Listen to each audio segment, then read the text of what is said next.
On the move, it is fitting that we gather here today. As icy winds whip against the walls of Riverside Church, we celebrate the work and life of Ramsey Clark and the International Action Center, Ramsey's 85th year and the IAC's 20th. It is fitting that we gather here at Riverside, for even as I surprise myself, as I praise a former U.S. Attorney General, I'm also a student of history, and I know that he is far more than that. For here at Riverside was where Reverend Dr. Martin Luther King had perhaps his finest hour and his greatest public crisis. For here at Riverside, King made his biggest and boldest speech against, quote, the evils of capitalism, unquote, which he likened to the evils of militarism and the evils of racism. At Riverside, King denounced America's puppet, King's words, in Vietnam, so-called President Ngo Dinh Diem, as one of the most vicious modern dictators, and the U.S. concentration camps throughout Vietnam. At Riverside, King said, America is siding with the wealthy and secure while we create a hell for the poor. At Riverside, King said, the war in Vietnam is but a symptom of a far deeper malady within the American spirit. Here, he said, we must get on the right side of the world revolution.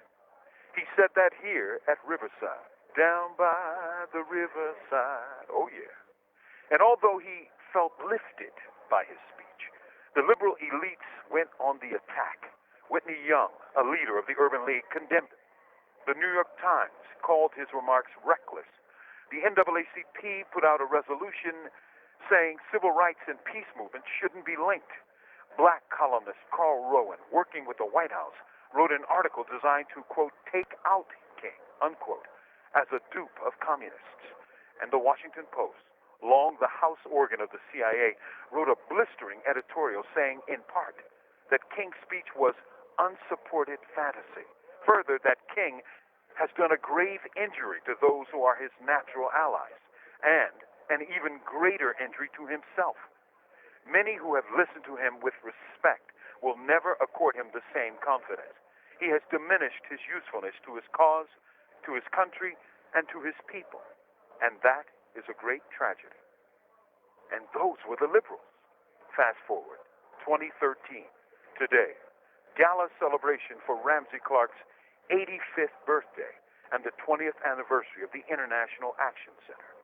Here, from this post, it is entirely possible that he has done more against injustice than when he was head of the U.S. Department of Justice.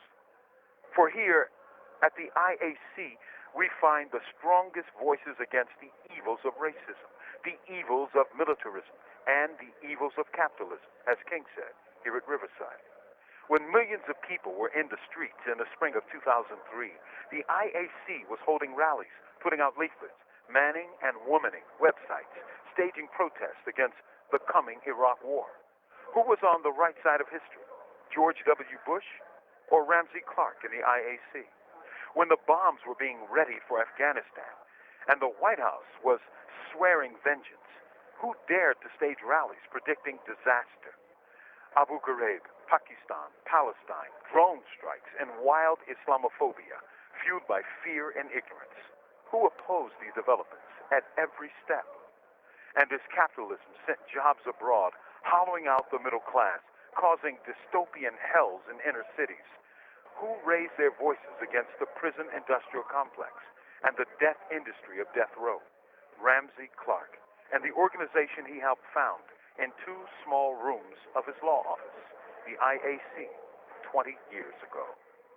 Ramsey Clark, as a former Attorney General, indeed the son of an Attorney General and a U.S. Supreme Court Justice, Tom C. Clark, could have gone to any law firm or gotten a sinecure at a think tank and made his pile. He could have made millions.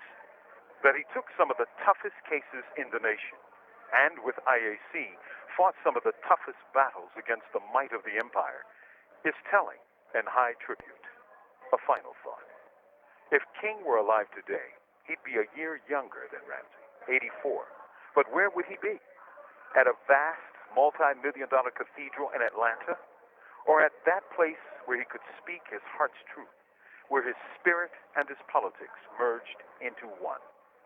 He would be with the people, with Ramsey Clark, with the International Action Center. He'd be with us all at Riverside. Thank you. On the move. Long live John Africa. From Imprisoned Nation, this is Mumia Abu-Jamal. These commentaries are recorded by Noelle Hanrahan of Prison Radio.